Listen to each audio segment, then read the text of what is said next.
once people thought God had created the world and every living thing, each with a purpose, in an ordered universe over which our Creator presided, rewarding good deeds and punishing sin.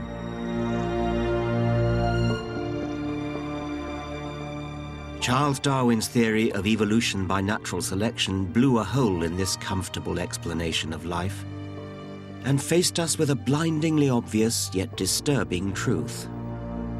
Humans don't have dominion over animals. We are animals. We're the fifth ape. But even Darwin hesitated to say this out loud. It throws into question our trust in our fellow human beings. Are our morals and manners just a veneer? Since a struggle for existence drives evolution, why don't we humans run an entirely dog-eat-dog world? How about genocide and ethnic cleansing? Are they some kind of survival strategy? In this program, I want to confront the issue that Darwin skirted around in The Origin of Species, the evolution of human beings. I want to ask what it means for us to be evolved. The question is more urgent than ever. Increasingly, religious people and others attack Darwinism for, in their view, excusing selfishness and barbarism.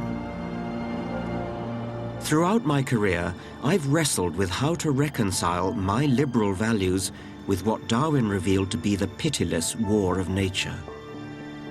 So now I'm going to take you into the Darwinian heart of darkness and look for answers and for hope. Natural selection is the driving force of our evolution, but that doesn't mean that society ought to be run on Darwinian lines. As a scientist, I'm thrilled by natural selection, but as a human being, I abhor it as a principle for organizing society.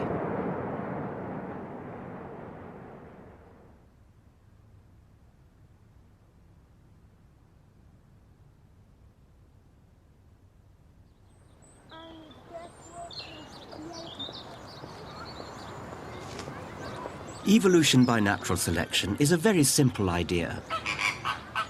Over thousands of generations, in a struggle for existence, successful variations have survived to reproduce. A process that gradually carves life into more and more specialized forms. Life forms that include the apes, gibbons, orangutans, gorillas, chimps, and us.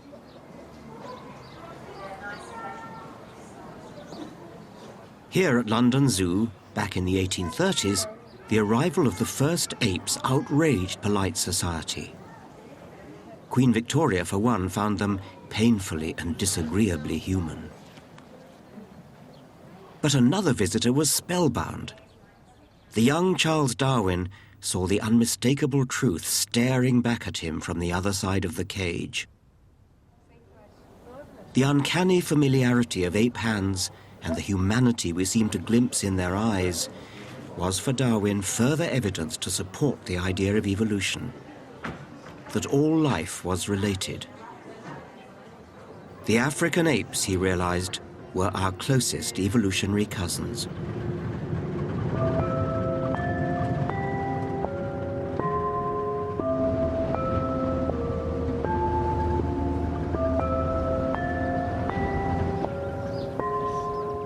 East Africa, my birthplace, and rather more importantly, the birthplace of the human species itself. Between 5 and 6 million years ago, there lived in Africa an ape who had 2 children. One of those children was destined to give rise to us, and the other was destined to give rise to the chimpanzees. If I stood here and held my mother's hand, and she held her mother's hand, and she held her mother's hand, and so on back to the grand ancestor of all humans and all chimpanzees, how far would the line stretch? The answer is about 300 miles. Over that surprisingly short distance, the fossil record shows evidence of extraordinary changes. The paleontologist Richard Leakey and his family have uncovered the hard evidence in Kenya's Rift Valley. Evidence that charts the evolution of our ancient human ancestors. About 1.9 million years ago, you have skulls like this turning up now, and this is what they were calling Homo habilis. Largish brained, still got a flat, big face, and probably ancestral to Homo erectus, which turns up in Africa at about 1.8 million years. This, then, is the ancestor to Homo sapiens. This persists for almost 1 million years, this condition, and then it gives way to something with an even larger brain, things that are much more like ourselves, these whopping great vaults. The brain has really expanded. It's much more like a modern human brain in terms of size and in terms of shape. And by the time you get to this, all of these others have disappeared from the fossil record. So there's all the major steps in the human story are in fact told in Africa. I often meet people who say to me, nobody's going to tell me I'm an ape. Is there a kind of visceral revulsion, do you think? Do you meet that as well? Yes, I do meet that, but it seems to be so misplaced because, as you know, we are the fifth ape, and we never separated from the apes. We just do things differently. I've often found it fun to go to an ape exhibit in one of the big zoos, and you can watch people looking at a group of chimpanzees, and what is very clear if you watch their facial expression, you can see that they're not so sure that that ape's like them, but they can look around and say, yeah, there's a similarity between the person on the other side of the cage. We are closer to chimps, African chimps, than a horse is to an ass. Horses and asses put together produce offspring. Wow, says everybody. Are you? Yeah, I am.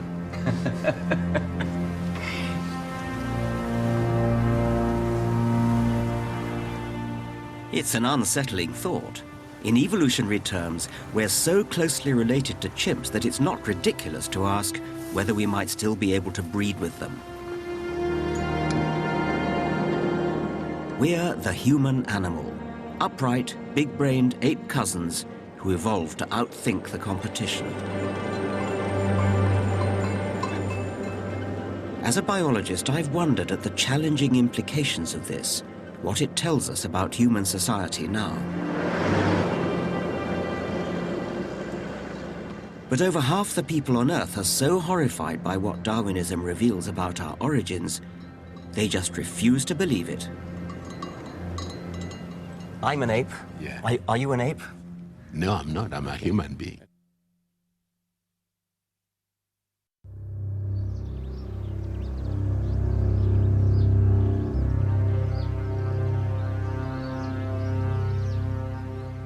I'm on a journey exploring the dark side of Darwinism. I want to confront what it means for us to have evolved in nature's brutal struggle. Why should the fifth ape love thy neighbor? The thought of our animal origins can upset people. Read The Origin of Species, Darwin's masterpiece that set out his theory of evolution, and you will find only a handful of passing references to human origins. That man was made in God's image, having dominion over the animals, defined what it meant to be human. So, discussing human evolution was just too risky. Darwin shied away from it and simply wrote near the end, "Light will be thrown on the origin of man and his history." But when the book came to be published in 1859, the buzz was all about the extraordinary implications for mankind. Were we just beasts in fancy dress? Evolution became known as the monkey theory. The row has not gone away. In Kenya, the cradle of mankind, religious groups are trying to block the opening of the National Museum's exhibit of human fossils.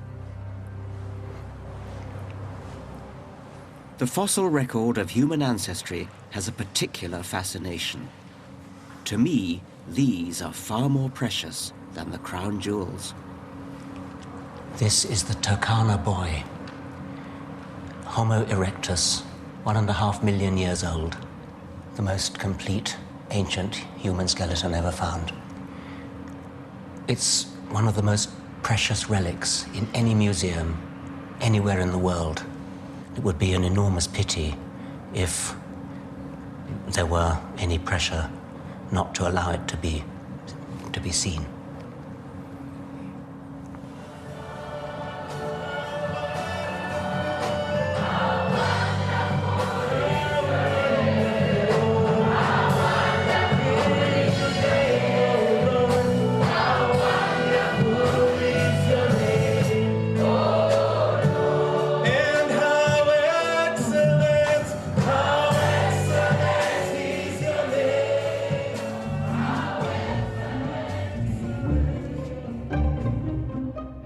The 10 million strong evangelical movement in Kenya has run a Hide the Bones campaign. By coincidence, I was born right next door to the church where the protest is being led by Bishop Boniface Adoyo. Bishop, how do you do? Very nice of you to agree to this meeting. Same here to meet the great professor. Oh, let's go into it. You know, I was born just over the road there. No, I'm told over the other side. Well, we'll have to work that out later. Yeah. And you've met your... It was clear that we weren't going to see eye to eye from the beginning. I'm an ape. Yeah. Are you, Bishop? I'm not. Okay. Definitely I'm not. I'm special. Made in the image of God, in the creative mind of God, creative as God is, who made me. That's the difference between the ape and me. Well, I'm an ape. I'm an African ape, and I'm very proud to be an African ape. Yeah. And so should you be. Don't you think the evidence should be displayed for all to see and make up their own minds? Yeah, sure. Everybody, but you're against displaying everybody it. You're should, against should displaying make up their own mind. No, I'm not against the display. I'm against the attachment of the evolution theory to the displays. You see, that's all we're talking about. So you'd be happy for them to be displayed but not with evolutionary messages. Because they are complete human being skulls. Well, not really. I mean, they're very much smaller than ours, and they've got very much less brain. The 3 million year old one had the same size brain as chimpanzees. They were kind of chimpanzees on their hind legs. Mm-hmm. So it was a first step towards becoming human. And the next step was then, in the Turkana boy, to have a bigger brain. And the final step was to have an even bigger brain like us. If that's where we originated and evolved into this stage, why aren't those chimpanzees also evolving into man? Why aren't they extinct? Because by the time we developed to this level, they should have been extinct. No, that's not the way evolution works. We're not descended from them. Yes. We're cousins of them. So we and they go back to a common ancestor. There the chimpanzees, there's us. We go back to a common ancestor. Now, that common ancestor was not a chimpanzee and it was not a human. It was something else. And it evolved towards being a chimpanzee. In a different direction. It evolved towards being a human. So chimpanzees have been evolving all that time, and humans have been evolving all that time. And they'll probably both go on evolving, but we can't predict where that will go. Our discussion now threw up an important point about evolution. So what is the goal of evolution? What is the ultimate goal? Is it for us to have big heads? No, there is no goal. There's no goal? It just happens. That doesn't answer my question. Where are we heading to? I mean, up to where shall we say that this is the limit of evolution? It doesn't have goals. It's a misunderstanding of evolution to say it has goals. It never did have goals. It just changes.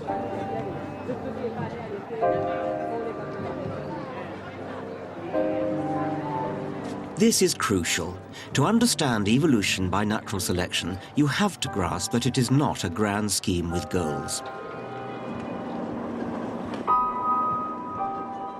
It's a harsh, unguided process which simply favors those that are most successful at passing on their genes.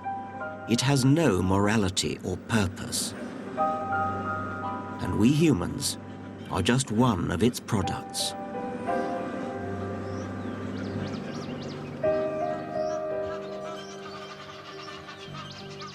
Darwin took man off his pedestal and made him an animal like all others. We evolved in the ruthless competition of nature. So, what does that mean for us and our society? To begin to grapple with this problem, we have to understand what nature is in all its brutal glory. It looks like nature in harmony. Actually, as Darwin realized, there's a struggle out there. All the players are working for their own benefit, and because they're surrounded by others who are working for their own benefit, they tend to exploit each other. In the shady forest, all the plants are struggling to get to the light. Big trees pay the price legitimately by growing up to the sun. But this strangler fig does a very strange and cruel thing. It started life high up in the tree from a seed, perhaps dropped by a fruit-eating monkey. It then sent roots down towards the ground in order to get nourishment from the ground. And then these roots proliferate all around the original tree and strangle it to death. Eventually, the original tree will die, and the fig will be left standing on its own, having usurped its position in the sun.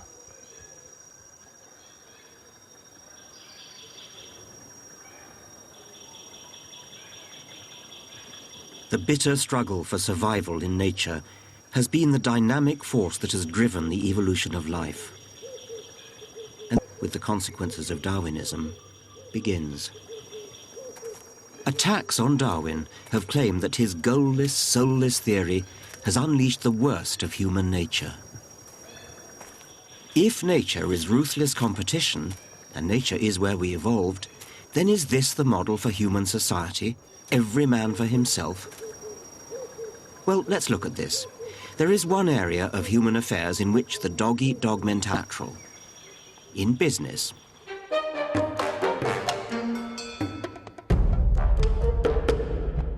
Certain elements of business have always loved what they perceive as Darwin's message. The strong must survive, the weak perish. Here is apparent justification for unrestrained capitalism and denying help to the poor. Several of the great entrepreneurs of the early 20th century, the so-called robber barons like the oil tycoon John D. Rockefeller, were unashamed social Darwinists.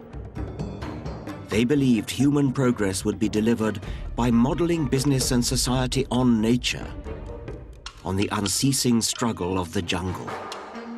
Today, the giants of the oil industry stand as monuments to Rockefeller, the architect of our business age. Social Darwinism is still with us. In the 1990s, the American energy company Enron ran a kind of nasty Darwinian experiment, lining up 15% of the least fit of their workforce to be fired each year. It didn't end well. Enron selected not necessarily the best, but the most ruthless individuals who turned a blind eye to the widespread fraud that brought the company down in scandal. Ken Lay, Chairman and Chief Executive Officer, Enron. I've come to a convention of entrepreneurs in London to observe today's business animal up close. My best friend is a money broker in the city and has more money and knows what to do with, and he's offered me whatever I need. Okay, one thing's confusing me, and that is why you're here. Mark, good presentation. I suppose I should put my cards on the table. I don't like the recruitment industry generally. For a very long time, people have noticed the similarities between economic systems and biological systems, and particularly the notion of competition in both systems. When businesses compete, we can think of them as designs. So you might have a design for a bank, a way to run a bank. And each of the banks along the high street will have a slightly different way of running a bank, a different design. And the evolutionary competition is it's a competition for you walking down the high street to determine which bank will serve you best, which design suits your needs better than the others. So are we looking at corporate apes fighting for supremacy without compassion, teeth bared? I wonder if it's more posturing than reality. Do you think there's a risk of overdoing the Darwinian analogy? Yes, very much so. The press loves to play up company CEOs and entrepreneurs as these heroes, and in many ways they are. They work incredibly hard, make great sacrifices.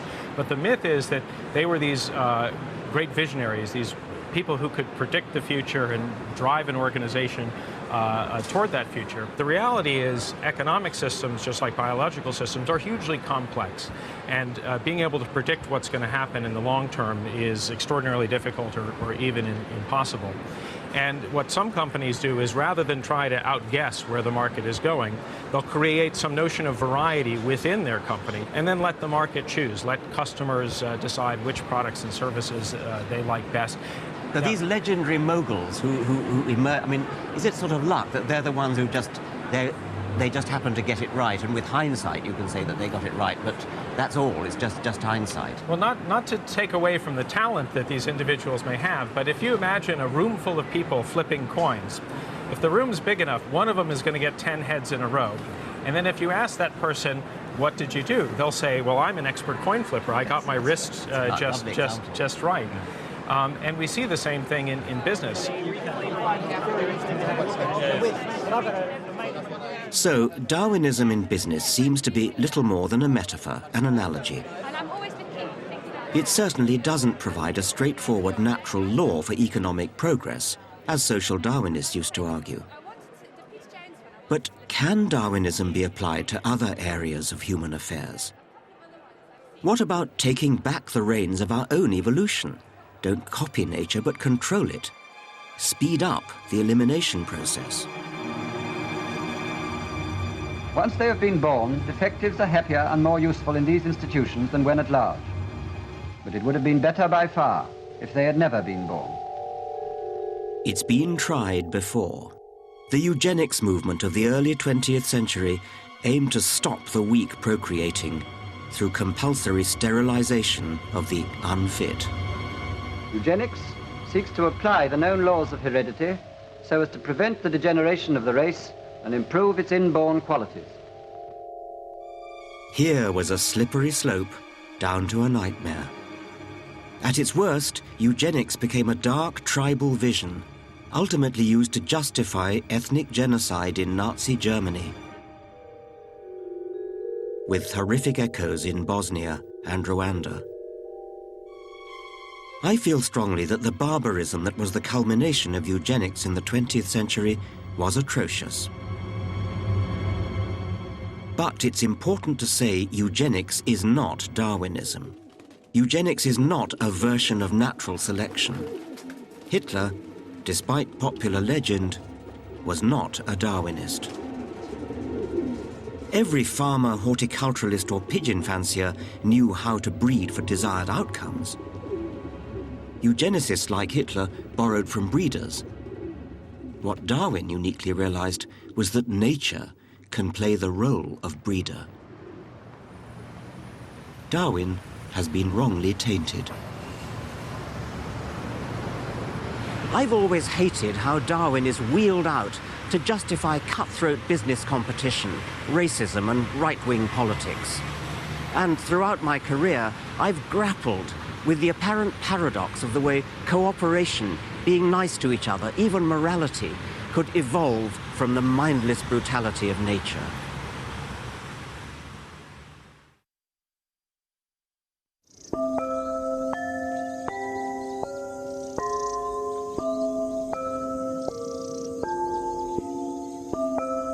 Charles Darwin argued in Origin of Species that evolution of life on Earth had been driven by a brutal struggle for existence. Natural selection can seem bleak for many biologists. Certainly nature can be pitiless and cruel. But I've been intrigued by what appear to be acts of kindness in nature. Warning cries, huddling for warmth and comfort, and mutual grooming. Animals like these are displaying what we call altruism. They're giving something to another at a cost to themselves.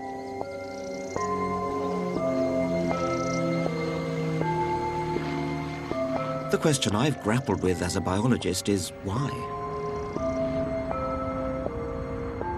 The explanation must at some point involve the brain. Altruism, like any other behavior, must have evolved over time as brains have evolved. So now, I want to talk to somebody who knows about our evolved psychology. Steve, hello. Nice to see you. When we teach about evolution, we naturally tend to focus on anatomy, but you could equally well say that psychology, that our minds are evolved organs or organ systems, couldn't you? Well, yes, and we have every reason to believe that the mind is a product of the activity of the brain, and I happen to have it here. And it's clear that the brain is an organ. It's got an evolutionary history. All of the parts in the human brain you can find in the brain of chimpanzee and other mammals. And we also know that the brain is not just a random neural network. And we have reason to believe that a lot of the products of the brain, our perception, our emotions, our language, our ways of thinking, are strategies for negotiating the world, surviving, bringing up children, finding mates, negotiating relationships. I suppose we can all understand why sexual lust has Darwinian survival value. And are you now saying that the mechanisms for guilt, trust, that those are a bit like lusts? I mean, there's a lust to trust, or is that not a... Indeed. I mean, there are... and people have... no problem accepting Darwinian explanations for emotions that are triggered by the physical world. Fear of heights and snakes and spiders and the dark and deep water. Disgust at bodily secretions that might be carrying parasites or rotting meat and so on.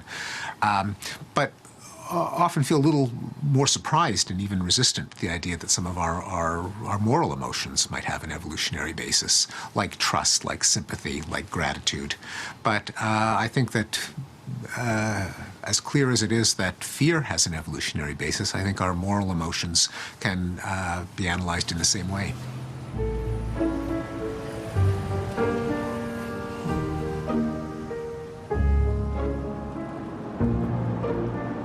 I think Steven Pinker is right, and that we do have an evolved morality. But I also understand why there is resistance to the idea. Why would the genes for the parts of the brain that involve giving at a cost to oneself be inherited in nature's brutal struggle for existence? To explore this, I want to look at another case where individual survival doesn't appear to be the priority. A peacock's plumage is gorgeous, but it must get in the way of its own survival. It's easily spotted by predators, and its huge weight must hinder a quick escape. So why isn't the peacock's tail eliminated by natural selection? Charles Darwin was puzzled. "The sight of a feather in a peacock's tail whenever I gaze at it," he wrote, "makes me sick." But it was Darwin himself who hit upon the answer: sex. The peacock's tail is a burden to himself, but a boon to the genes that built it. Why? Because the tail wins sexual partners. Something about the peahen's brain is attracted to bright feathers and extravagant, maybe costly, advertisement. Peacock evolution has been shaped not just by individual survival, but by peahen brains. Peahens, in effect, selectively breed peacocks, as pigeon fanciers breed pigeons. Darwin defined this as sexual selection.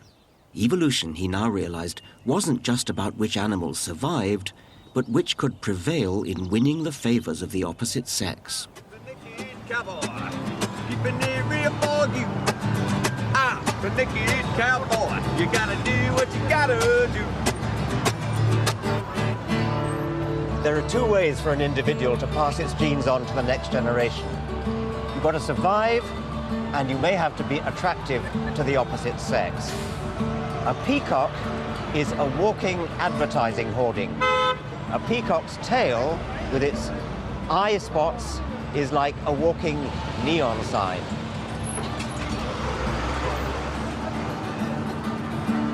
Here in America, I'm looking into an unexpected way in which women could be said to be practicing a form of selective breeding.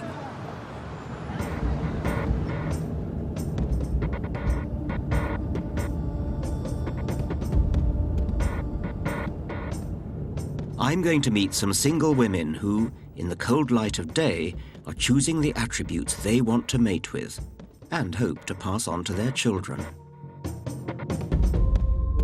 Is it even possible that kindness, altruism, is one of the things they go for? Hi. Hello, you must be Stacy. Yes, I am. Welcome. I'm Richard. Very nice to meet you. Come in. And this is?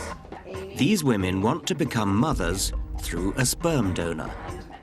It's a kind of high-tech sexual selection. Thank you very much for... Did you think you were choosing a man that you yourself might have been attracted to? Absolutely. Yes. I mean, it's a little bit, I joke, it's a little bit like going on Match.com. You pay for a 3-month membership and you look at the photos. And, you know, I know some women that look at it that way. You know, you're looking for healthy, attractive, fit, and intelligent. So I would want those qualities for my child, the same qualities I would want in a partner. Right. They're appealing for people in general. Yes. At least that's how I look at it.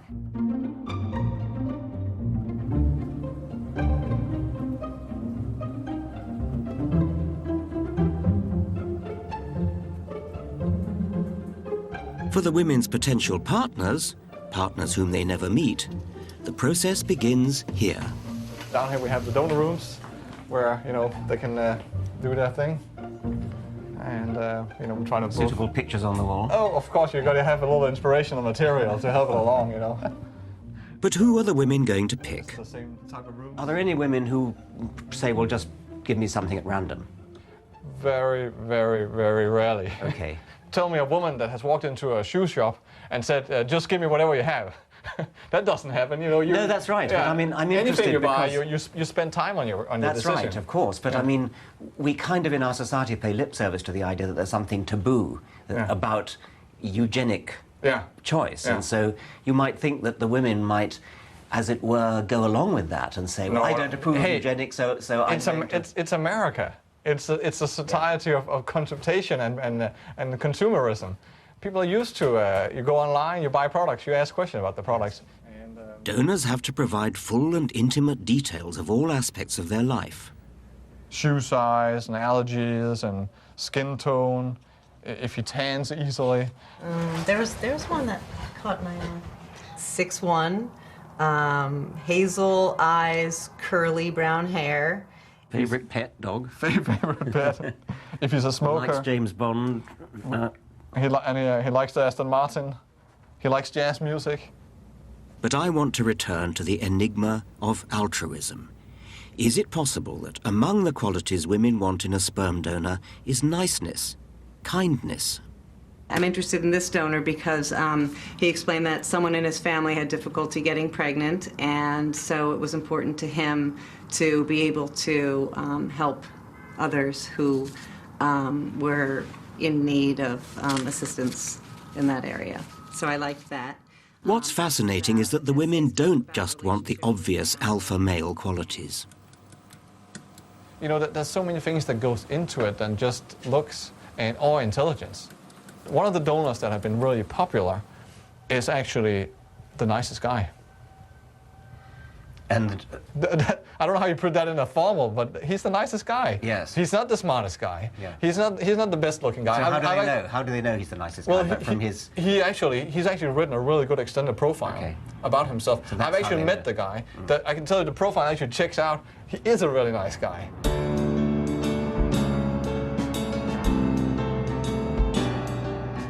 So what's going on here at a more fundamental level? This goes back to an old interest of mine. I became fascinated by the issue of how animals evolved to be nice when I started teaching biology at Oxford in the 1960s. This was barely 10 years after the structure of DNA in genes had first been cracked by Watson and Crick.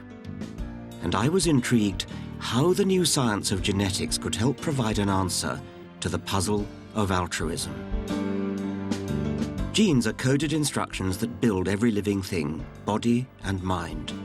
They give rise to the distinctive family nose down through the generations. They dictate what color eyes you have. But such examples are just the outward and visible tip of the iceberg. Now here's the point. We organisms, you, me, an octopus, a forget-me-not, or a giraffe, are survival machines. We're vehicles for the genes that ride inside us Vehicles that are thrown away after we've handed the precious coded information on to the next generation through reproduction. Genes are copied from one generation to the next, on and on. So they, and they alone, are immortal. I advocate a kind of gene's-eye view of nature. The genes that survive are the ones that consistently provide slightly longer necks, slightly keener eyes, or improved camouflage, and so help their vehicle to survive, and therefore pass those same genes on. The survival of the fittest really means the survival of genes, because it is only genes that really survive down through many generations. A gene that didn't look after its own interests would not survive. That's the meaning of the phrase, selfish gene. Okay, so how can selfish genes support kindness? If genes are striving selfishly to make more copies of themselves, how can a gene achieve this selfish objective by making its bearer behave altruistically? One part of the answer is kinship. An altruistic gene can spread through the population so long as the altruism is directed at other organisms that have the same gene. In other words, at family.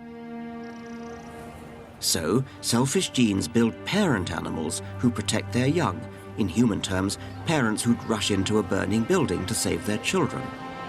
This is called kin selection.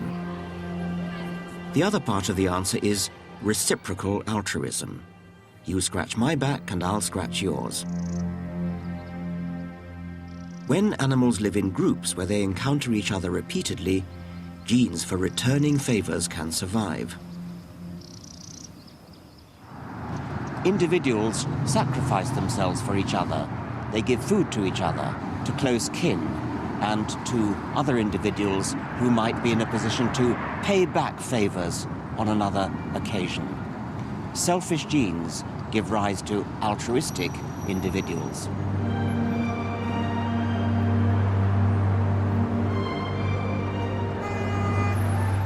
In the 70s, I wrote a book bringing these ideas together, called The Selfish Gene.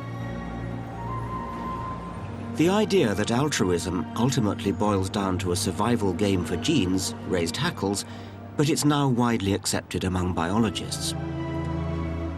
But it's not the end of the story.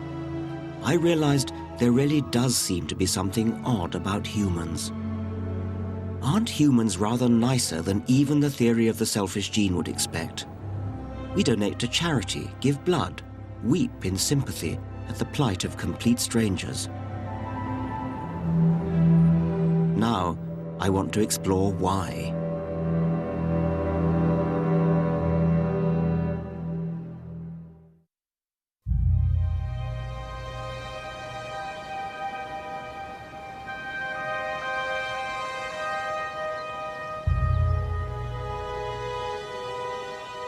I've been struggling all my life with why people should be quite so kind and decent to each other. At first glance, it seems to go against the dog-eat-dog viciousness of Darwinism. To be sure, Darwinism was softened because it was in the selfish interests of genes to build altruistic animals. There are good genetic reasons for limited acts of kindness. But I can't help wondering, is this enough to explain the kindness of humans, or even chimpanzees? The Dutch primatologist Frans de Waal has been a critic of the selfish gene idea. He studies chimps. He believes that our closest living relatives exhibit empathy and moral concern that goes beyond the kin altruism and tit-for-tat of selfish genes. Let's say there's a big fight, someone loses the fight. Very often another one will go over to them, put an arm around them, try to calm them down, groom them. We call that consolation behavior, and actually that's common enough that you can collect data on it. De Waal has accused my work of promoting what he's labeled veneer theory. The idea that morals are a thin veneer on top of the inherent nastiness of our animal nature. Yeah, well, I think the reason I speak of veneer theory is because we've seen like 30 years of books published on how humans are not inherently kind, humans are deep down nasty, and if we are kind, it's only to make a good impression on each other, and if we are moral, it's just a little veneer over human nature. Yes. And I take opposition to that. My feeling is that the phenomena that we see, which you've described as empathetic, are phenomena which need explaining, and we're going to explain them. In my case, we're going to explain them in terms of selfish genes. Selfish genes are just as good at explaining altruistic behavior as they are at explaining selfish behavior. But maybe the problem is that it is certainly a self-promoting gene, and so the word selfish has a motivational content, of course. And I think that's where people sometimes get confused between, if we have selfish genes, that means that we must be selfish, and those things need to be kept apart. Well, they really do. I mean, it's a very unfortunate confusion, because most of the book is about altruistic behavior. Yeah. You know that in political ideology it has also been used. So, for example, what we call social Darwinism, which is very prominent in this country, in the US, is a sort of ideological streak which says, well, animals are not nice to each other, we humans should not be nice to each other. There's no reason, for example, to help the poor, because the poor need to help themselves, and if they cannot do that, then they perish, and that's fine too. I hate social Darwinism too, but that doesn't mean we should romanticize nature or not face facts when it comes to the genetic roots of altruism. I think altruism has been favored by kin selection in small groups in nature, but when it comes to humans, something special is going on. We've gone beyond kin selection. Our world now has been scaled up. We live amongst large, anonymous populations of strangers, not kin who share our genes, and not people who we might expect to return favors. And yet we still have a lust to be nice. The rule that's built into your brain says, be nice to everyone you meet. And that works in nature, because everyone you meet is going to be part of the small group. Similarly, everyone you meet is actually probably going to be a cousin. So when I see another human being in distress, weeping or something like that, I have an almost uncontrollable urge to go and console, to maybe, put my arm around them. What's the matter? How can I help? Please let me help you. And that's a strong inner urge, which as a Darwinian, I believe has ancestral roots in a past when I lived in small groups like this, small bands, in which I was likely to be surrounded by kin or surrounded by individuals who could reciprocate. I no longer am. This person who is weeping is a complete stranger to me. They will never reciprocate, and yet the lust is still there. I can't help it.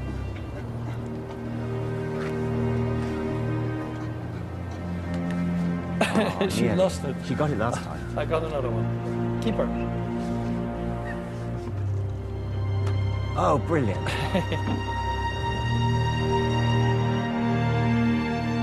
Why are humans often so good to complete strangers? Could it be because our selfish genes are in some sense, a blessed sense, misfiring? Compare it to sexual desire. The lust to copulate, even though we deliberately use contraception to thwart its evolutionary purpose, is still there because of hard wiring from the genes. Similarly, have a lust, even to total strangers, because niceness has been hardwired into us from the time when we used to live in small groups of close kin and close acquaintances with whom it would pay to reciprocate favors. This, for me, is the antidote to the darkness some have seen in our Darwinian heritage. And it goes further. The joy of being conscious human beings is that we rise above our origins. Our misfiring selfish genes mean we don't ape the nastiness of nature, but extract ourselves from it and live by our values. As Darwin recognized, we humans are the first and only species able to escape the brutal force that created us, natural selection. We civilized men do our utmost to check the process of elimination. We build asylums for the imbecile, the maimed and the sick. We institute poor laws, and our medical men exert their utmost skill to save the life of every one to the last moment.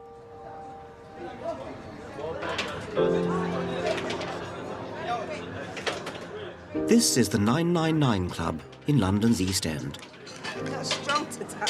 It takes in the less fortunate, alcoholics, drug addicts and the homeless, providing them with tea and hot meals. Such altruism is, I believe, among the pinnacles of human civilization. We care for the most vulnerable in our society. We look after the sick. We give welfare to the needy. Because I feel, which I've always felt, that they need something hot to warm them up. You know, when they've been out all night sleeping and they've got no, you know, and they've got no warmth in their bodies. And I just think if we only have a cup of soup. And what makes you feel the need to be so nice and so good? Well, I was a war child, so we never had a lot of food, and that's why I've always tried to look after these best I can. You know, and I think, well, if they're hungry, I'll feed them. So you felt hungry as a child, so yes. You felt, I don't want that to happen to other people. No, that's it. That's how I felt. We can empathise. We can imagine how it is for others. A society run on crude Darwinian lines would be a ruthless, merciless place. Fortunately, natural selection gave us big brains. With those big brains, we can plan a gentler society, the sort of society in which we would want to live. Evolution has no purpose. There's no benevolence there, no forward planning. Some people find that disturbing, but there is a better way to think about it. We, alone on Earth, have evolved to the extraordinary point where we can understand the selfish genes that shaped us. They are not models for how to behave, but the opposite. Because we are conscious of these forces, we can work towards taming them. Through kindness and morality, modern medicine, charity, even paying our taxes, we can overthrow the tyranny of natural selection. Our evolved brains empower us to rebel against our selfish genes.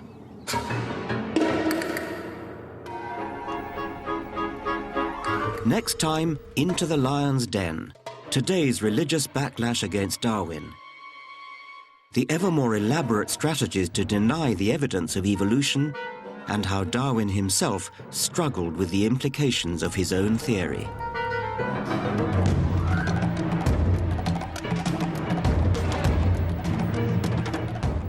See exclusive videos of Dawkins on Darwin and discover more about the